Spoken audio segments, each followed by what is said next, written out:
প্রধানমন্ত্রী শেখ হাসিনা আজ রাষ্ট্রপতির কাছে পদত্যাগপত্র জমা দিয়েছেন এবং আমি তা গ্রহণ করেছি।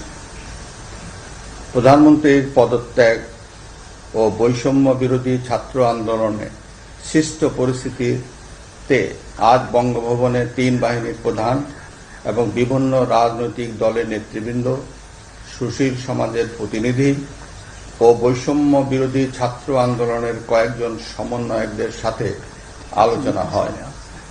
শুরুতেই সেনাপ্রধান বিরাজমান সার্বিক পরিস্থিতি ও রাজনৈতিক দলগুলোর সাথে তার আলোচনা সম্পর্কে আমাকে অবহিত করেন। রাজনৈতিক নেতৃবৃন্দ এ সময় তাদের বক্তব্য তুলে ধরেন। সভায় বৈষম্য বিরোধী ছাত্র আন্দোলনের নিহত শহীদদের স্মরণে শোক প্রস্তাব গৃহীত হয়। এছাড়া জরুরি ভিত্তিতে একটি অন্তর্বর্তীকালীন সরকার গঠনের সিদ্ধান্ত নেওয়া হয়। সকল দল ও অংশীজনদের সাথে আলোচনা করে গঠিত অন্তর্বর্তীকালীন সরকার যত দ্রুত সম্ভব নির্বাচনের ব্যবস্থা করবে। বৈষম্য বিরোধী ছাত্র আন্দোলন ও বিভিন্ন মিথ্যা মামলায় আটকসহ সকল বন্দীদের মুক্তি দেওয়া হবে। বৈষম্য বিরোধী ছাত্র আন্দোলনের নিহতদের পরিবারদের ক্ষতিপূরণ প্রদান ও আহতদের সুচিকিৎসার প্রয়োজনীয় সকল সহায়তা দেওয়া হবে। সর্বসম্মতিক্রমে বিএনপির চেয়ারপারসন বেগম খালেদা জিয়াকে মুক্তি দেওয়ার সিদ্ধান্ত নেওয়া হয়। প্রিয় দেশবাসী, আমি দেশের আইন শৃঙ্খলা পরিস্থিতি স্বাভাবিক করতে এবং লুপ্তরাজ ও ধ্বংসাত্মক কর্মকাণ্ড বন্ধ করতে রাজনৈতিক দলগুলোর প্রতি আহ্বান জানাচ্ছি।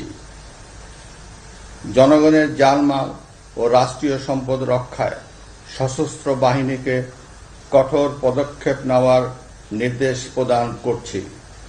সাম্প্রদায়িক সম্প্রীতি ও সংখ্যালঘুদের নিরাপত্তা নিশ্চিত করতে এবং সরকারি সম্পত্তি রক্ষায় সকলকে এগিয়ে আসার আহ্বান জানাচ্ছি। দেশের অর্থনীতি, প্রশাসন ও শিল্প কল কারখানা চালু রাখার লক্ষ্যে সকলকে কার্যকর ভূমিকা রাখার আহ্বান জানাই। ছাত্র নেতৃবৃন্দ ও শিক্ষকদের সাথে আলোচনা সাপেক্ষে অতি শীঘ্রই শিক্ষা প্রতিষ্ঠানগুলি খুলে দেওয়া হবে। এছাড়া যারা হত্যা ও সহিংসতার সাথে জড়িত নিরপেক্ষ তদন্তের মাধ্যমে তাদেরকে আইনের আওতায় আনা হবে। গণপ্রজাতন্ত্রী বাংলাদেশের সংবিধান অনুযায়ী অনতি বিলম্বে বর্তমান সংসদ বিলুপ্ত করা হবে। দেশের সকল অফিস আদালত আগামীকাল থেকেই স্বাভাবিকভাবেই চলবে।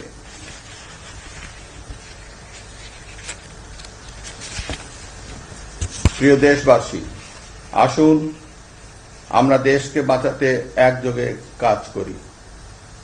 পারস্পরিক হিংসা বিদ্বেষ ভুলে ও প্রতিহিংসার ঊর্ধ্বে উঠে দেশকে এগিয়ে নিতে নিজ নিজ অবস্থান থেকে ভূমিকা রাখার জন্য আমি বিনয়ের সাথে আপনাদের প্রতি অনুরোধ করছি। একটি সুন্দর ও সোনালী ভবিষ্যতের প্রত্যাশায় আমরা এগিয়ে যাব ইনশাআল্লাহ। মহান আল্লাহ আমাদের সহায় হন। খোদা হাফেজ। বাংলাদেশ চিরজীবী হোক।